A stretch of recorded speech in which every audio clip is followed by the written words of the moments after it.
네, 정치권 주요 이슈 두 분과 함께 자세히 짚어보겠습니다. 오늘은 성치훈 더불어민주당 부대변인, 이민찬 국민의힘 미디어특위 부위원장과 함께합니다. 안녕하십니까? 안녕하세요.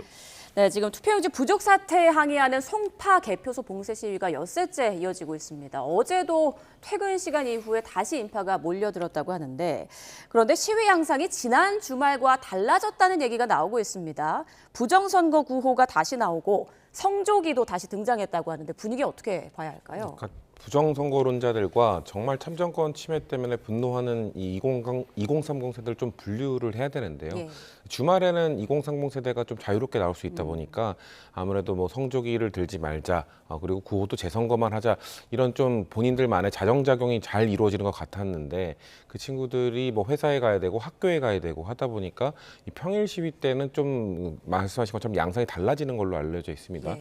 근데 이게 지금 대학가가 지금 이제 기말고사, 이번 주부터 기말고사거든요. 그리고 네. 다음 주까지 기말고사이기 때문에 많은 분들이 만약에 이게 장기화될 경우 지금 청년들 이게 다 여기 기말고사 때문에 나오지 못하는 청년들이 한 2주 뒤부터는 더 나오게 될 것이다. 그렇기 때문에 지금 좀 오염되고 있는, 저는 개인적으로 부정선거론자들이 이 순수한 시위를 오염시키고 있다고 생각합니다. 오염되고 있는 시위가 만약에 장기화될 경우 한 1, 2주 뒤에 다시 자정적용을 좀 갖고 있는 친구들이 많이 나오게 되면서 좀 다시 또 이렇게 분리가 되어서 좀 따로 각자의 또 이 목소리를 내게 되지 않을까라고 좀 보고 있습니다. 네, 송 대변인께서는 부정선거론자들이 시위를 오염시키고 있다라고 말씀을 하셨는데, 지금 국민의힘 장동혁 대표뿐 아니라 뭐 황교안 대표 그리고 전한길 씨까지 현장에 나타나지 않았습니까?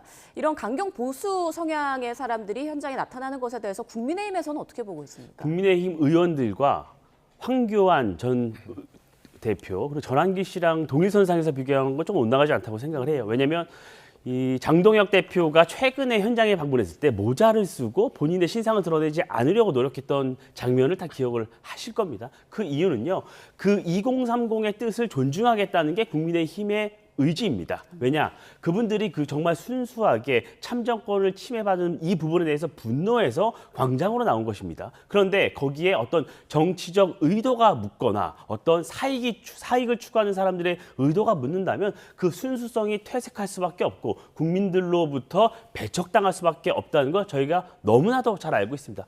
과거 민주 진보 진영의 집회 시위 같은 것을 볼 경우에는요, 어떤 사건이 발생을 하면 거기에 뭐 시민단체, 노조 이런 분들이 무대를 설치하고 어떤 주도하는 범국민 땡땡 본부 이런 걸 만들어서 어떤 주도적인 역할을 해왔습니다. 그 이후에 민주당 국회의원들이 합류를 하는 양상을 보였어요. 그런데 이번엔 전혀 양태가 다릅니다. 시민들의 자발적인 참여가 있기 때문에 국민의힘도 저희가 그 순수성을 해치지 않겠습니다. 저희가 할 수 있는 권한 내에서 이 부분에 대해서 제도적 보완책이나 이런 것들을 풀어가겠습니다라는 의지를 보이고 있는 것이거든요. 근데 황교안 전 대표 같은 경우에는 굉장히 부정선거를 주장하고 계시는데 그 모습은 지금 저 2030의 순수한 모습과는 결이 다르다. 그래서 좀 우려가 된다는 말씀을 드리고 싶습니다. 네, 그거는 좀 선을 그어야 된다라는 말씀 해주셨습니다. 그런데 현장에서 일부 과격한 행동도 이어지고 있는 걸로 알려지고 있는데, 핸드볼 유소년 선수들의 가방을 뒤지는가 하면 경찰을 향해서 중국인 아니냐 조롱 섞인 발언도 이어지고 있다고 합니다.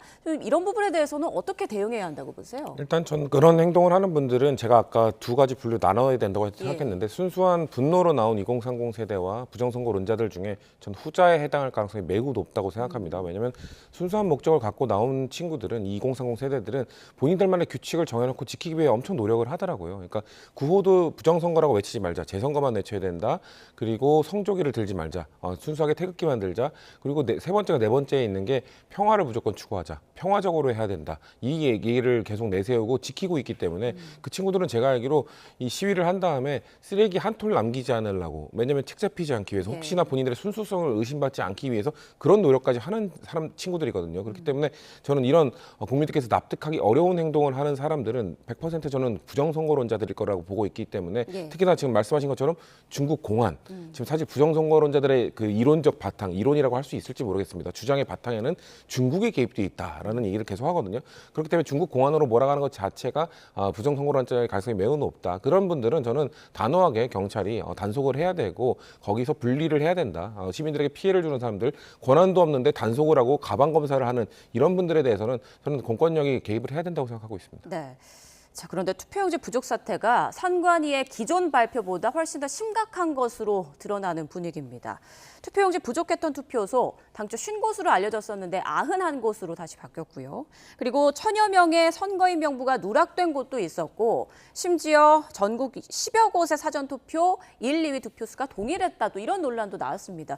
이렇게 계속 문제가 되면 선거 불복, 재선거 목소리도 계속 커질 것 같은데 어떻게 생각하세요? 선관위가 지금 논란을 더 키우고 있다고 생각을 합니다. 이 어떤 문제가 발생했을 때 그것에 대해서 진단하고 국민들에게 보고드리는 그 과정은 굉장히 철저해야 합니다. 그런데 선관위는요, 시시각각 입장이 바뀌고 그 문제가 있었던 투표소의 숫자가 지속적으로 늘어나고 있어요. 이런 부분을 보면 많은 국민 여러분께서 단순히 이게 투표용지 부족의 문제가 아니구나 이렇게 생각을 하는 분들이 많이 있습니다. 굉장히 불행하게도 과거 부정선거를 주장했던 분들의 주장이 혹시 맞는 것 아니냐?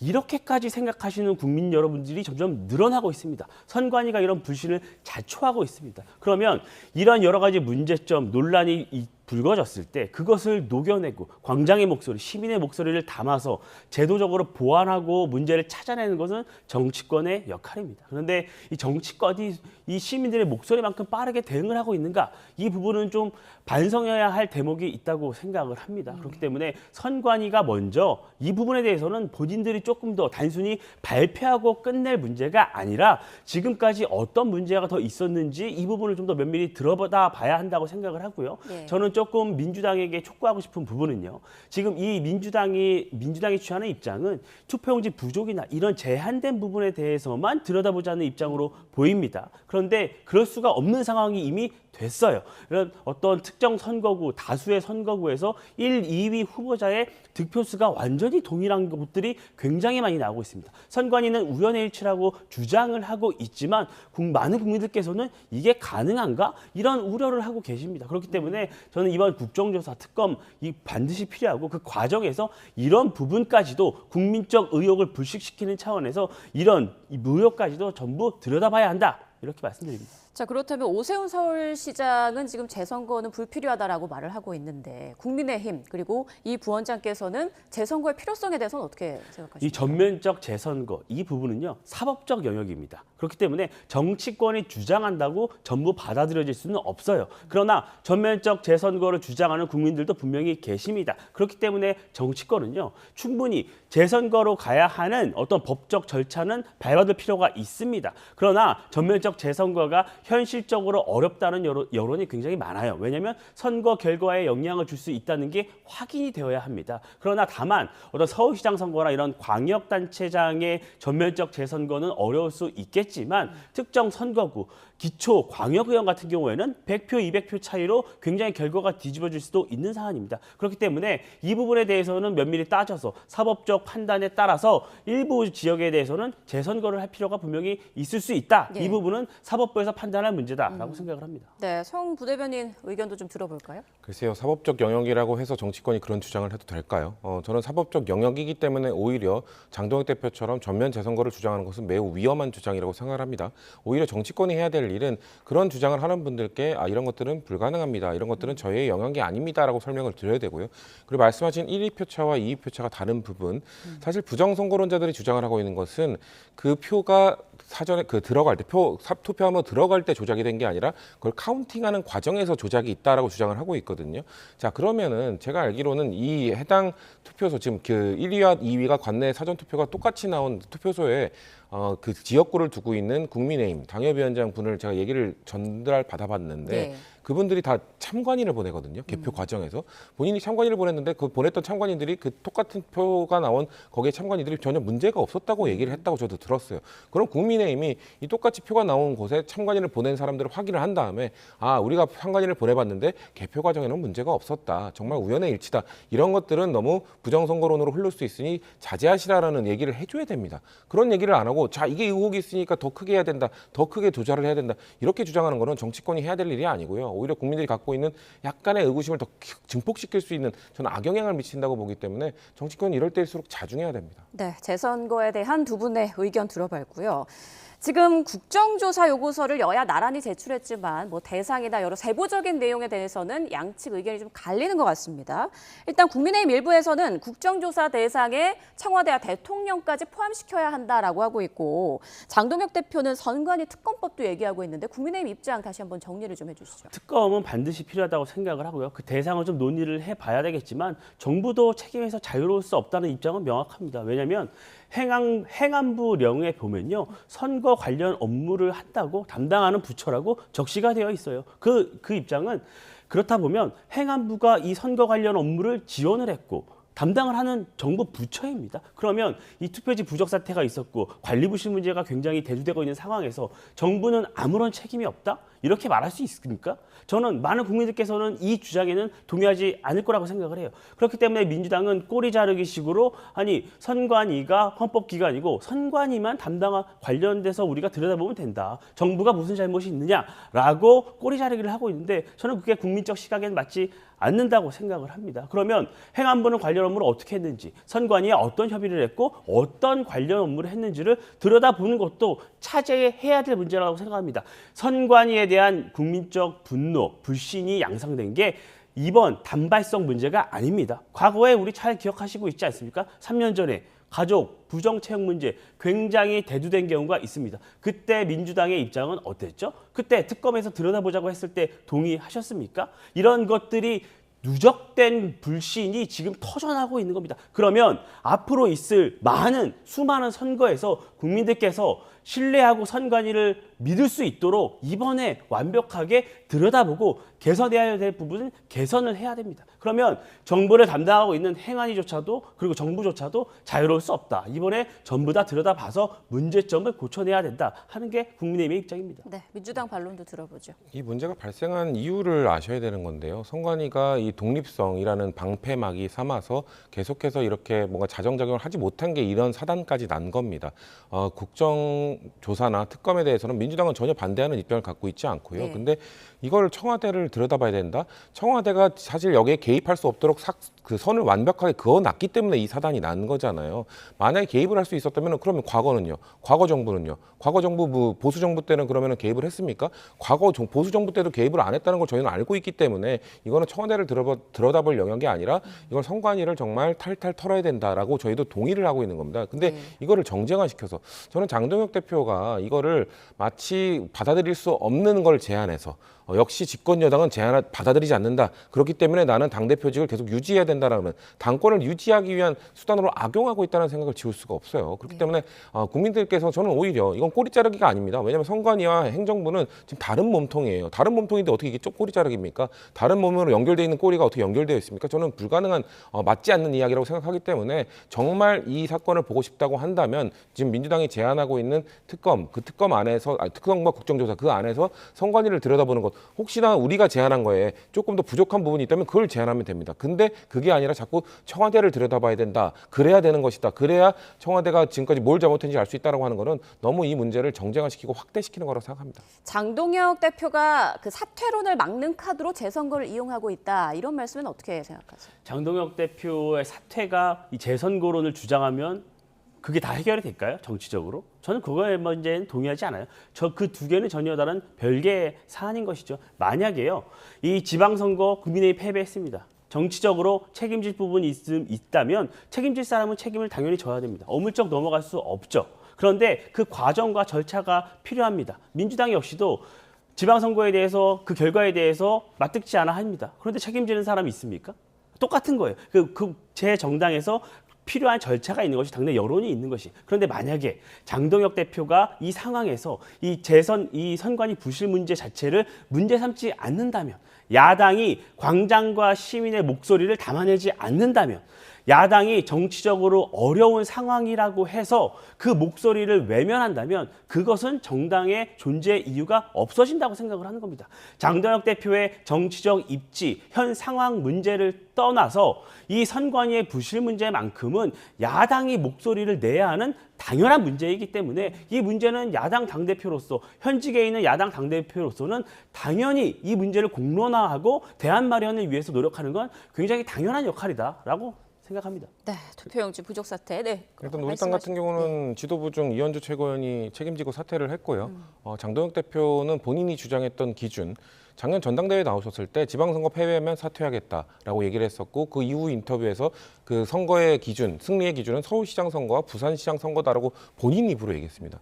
본인 입으로 얘기했던 기준에 지금 충족하지 않았잖아요. 그러니까 사실 사퇴 요구가 빗발치고 있는 건데 장동혁 대표가 짧은 임기였지만 지금 1년이 채 안 됐지만 사퇴 요구를 상당히 많이 받았거든요. 그럴 때마다 내세웠던 게 자, 24시간 필리버스터 하는데 당대표 지금 사퇴하라고 할 거야? 그때 뭐 넘어갔죠. 자, 이제 또 단식을 합니다. 단식하는데 당대표 사퇴하라고 할 거야? 또 넘어갔죠. 지금 이제 또 집권 여당 뭐 선관위를 상대로 이렇게 거리로 나가서 열심히 싸우고 있는데 나 사퇴하라고 할 거야? 지금 악용하고 있는 겁니다. 누가 봐도 악용하고 있는 것이기 때문에 저는 국민의힘 내부에서 오히려 이런 상황이라면은 장동혁 대표 사퇴 안 하셔도 되니까 그러니까 전면 재선거나 이런 무리한 요구 좀 하지 마십시오라는 목소리가 나와야 됩니다. 그러지 않고서는 장동혁 대표 계속 무리한 요구할 거고 계속 국민의힘이 국민들과 좀 괴리되는 생각을 장동혁 대표 입을 통해서 듣게 될 거니까 장동혁 대표를 말리라는 좀 말씀을 드리고 싶습니다. 네, 장동혁 대표의 거취 오늘 진행되는 국민의힘 신임 원내대표 결과에 따라 달라질 수 있다는 얘기가 나오고 있습니다. 지금 김도읍, 성일종, 정점식 의원 3파전이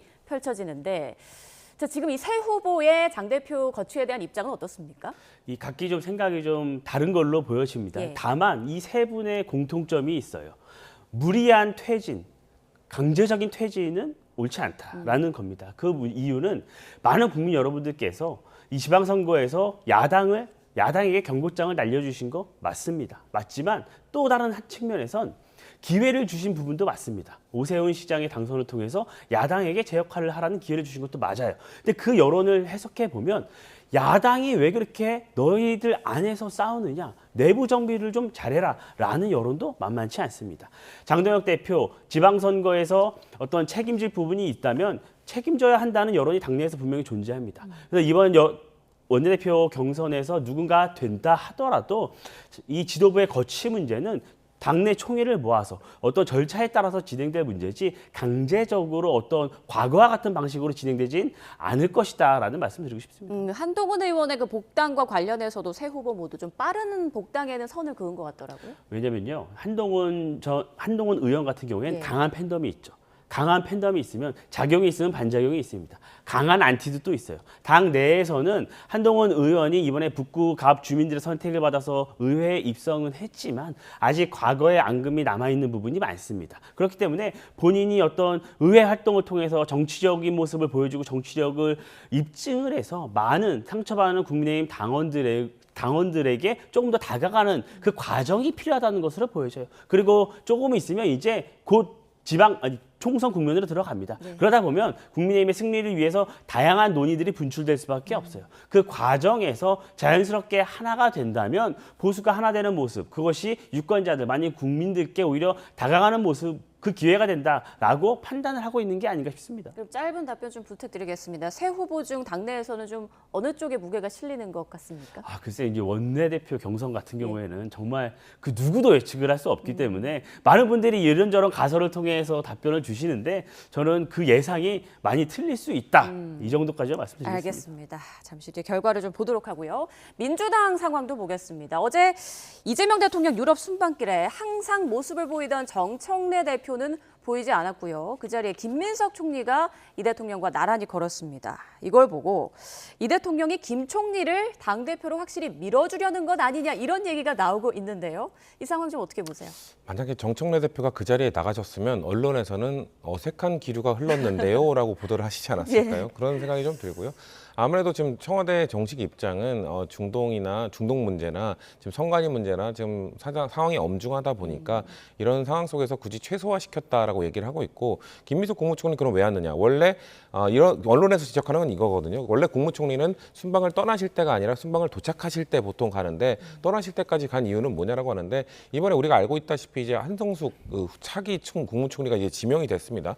이제 김민석 국무총리가 이제 사실상 마지막 본인의 임기 내 마지막 순방길이기 때문에 가실 때도 좀 마중을 가고 오실 때는 어떻게 될지 모르겠지만 좀 오실 때도 가실 거라고 보거든요. 네. 아마 마지막 순방이기 때문에 좀 의미 부여를 하는 거라고 보고요. 있고요. 정청래 대표 같은 경우는 지금 제가 알기로 그 시간에 그날에 전북에 있는 이원택 당선자와 오찬을 했다고 들었기 때문에 아마도 지방선거가 끝나고 뭔가 며칠 좀 쉬셨거든요. 쉬면서 좀 지방선거의 후속 작업을 잘 못했기 때문에 그런 것들을 위해서 안 간 거다라고 좀 봐주시면 좋을 것 같습니다.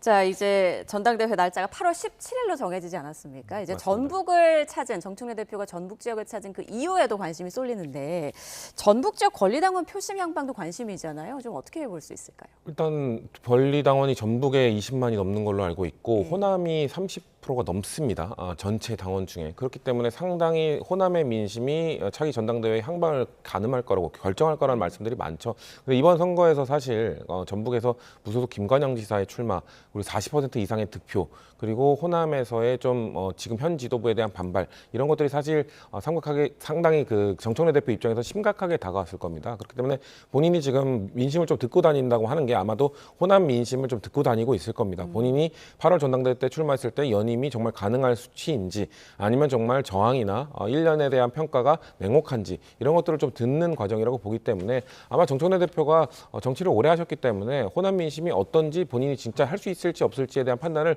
충분히 하실 거라고 봐요. 그렇기 때문에 그 과정을 거쳐서 출마 선언을 진짜 이어지는지를 지켜봐 주시면 될 것 같습니다. 네, 성 부대변인께서 이제 당내 문제다 보니까 좀 조심스럽게 말씀을 하시는 것 같아서 국민의힘에서 이 상황을 좀 어떻게 보고 있는지도 궁금합니다. 어제 순방길에 정청래 대표는 안 보이고 김민석 총리가 나온 모습 좀 어떻게 해석하십니까? 의도된 논란이라고 생각합니다. 왜냐면요. 대통령 순방길의 환송 행사라고 표현을 해요. 환송 행사. 대통령이 출국 공항에서 풀기자단이 들어갑니다. 풀기자단이 들어가서 누구와 대화를 하는지 참석자가 누구인지를 다 기록을 합니다. 그 이유는 보도를 하기 위해서예요. 과거에도 환송 행사에 누가 참석했고 안 했는지를 두고 굉장히 논란이 됐습니다. 저는 이것은 지방선거의 결과 그리고 대통령의 기자회견에서의 발언 그리고 정청래 대표에 대한 불참을 통보한 것 이게 다 같은 연장선에 있다고 생각합니다. 지방선거 패배의 책임은 정청래 대표에게 있고 다음 전당대회에서 나는 정청래 대표를 원하지 않는다는 명확한 사인을 준 것이다라고 야당의 입장에서 평가하고 있습니다. 국민의힘 입장만 들어봤습니다. 네, 두 분 말씀은 여기까지 듣도록 하죠. 황치훈 더불어민주당 부대변인, 이민창 국민의힘 미디어특위 부위원장과 함께 전국 이슈들 살펴봤습니다. 고맙습니다.